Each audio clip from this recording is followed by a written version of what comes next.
ময়মনসিংহ ১০ গফরগাঁও আসনের স্বতন্ত্র প্রার্থী আলহাজ এবি সিদ্দিকুর রহমান গণসংযোগ ও মতবিনিময় সভা। এসডি টেলিভিশন ময়মনসিংহ বিভাগীয় প্রধান মোফাজ্জল হোসেনের প্রতিবেদনে।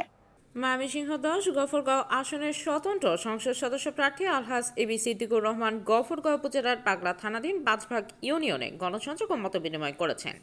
আজ তিনি পাঁচভাগ ইউনিয়নের শামসুল হুদা পাঁচভাগের কবর জিয়ারত করেন এবং মরহুমের রুহের মাগফিরাত কামনা করে দোয়া করেন। পরে পাঁচভাগ চত্বরে হাস প্রতীক মার্কায় এক আলোচনা সভায় অংশ নেন। সভায় শত শত নারী পুরুষ ও সাধারণ জনগণের উপস্থিতি লক্ষ্য করা যায়। আলোচনা সভায় আলহাজ এবি সিদ্দিকুর রহমান গফরগাঁওয়ের সার্বিক উন্নয়ন, শিক্ষা, স্বাস্থ্য, অবকাঠামো উন্নয়ন নিয়ে বক্তব্য রাখেন। তিনি বলেন, আমি এই এলাকায় আগেও অনেকবার এসেছি, তবে আজকের আশা ভিন্ন।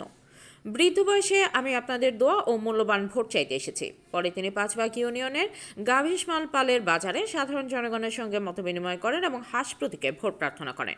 এ সময় তার বক্তব্য ও সরল উপস্থিতিতে সাধারণ জনগণের মধ্যে ব্যাপক আগ্রহ ও ইতিবাচক সাড়া লক্ষ্য করা যায়। কেন আজকে আমি ইলেকশন আমার কোনো দরকার ছিল না, আমার কোনো প্রয়োজন নেই, আমার আর নির্বাচন করা কেন কোনো কিছু দরকার নেই। তবু শুধু আপনাদের কথা, গভর্নমেন্টের মানুষের কথা চিন্তা করে অনেক চিন্তা করেছি। আমার ওয়াইফের সাথে কথা বলছে, সে আমাকে অনুমতি দিচ্ছে, গভর্নমেন্টের মানুষকে তুমি বাঁচাও, এই জন্য তোমরা আগে পাঁচ ভাগের কথা তো বলবোই, কাছে সমস্যা আছে, কোনো সমস্যায় থাকবে না। পাঁচ ভাগের রাস্তাঘাট থেকে আরম্ভ করে এগ্রিকালচার সেক্টর থেকে আরম্ভ করে আমি চেষ্টা করবো এটা বিরাট একটা ইন্ডাস্ট্রি করে 5 ভাগ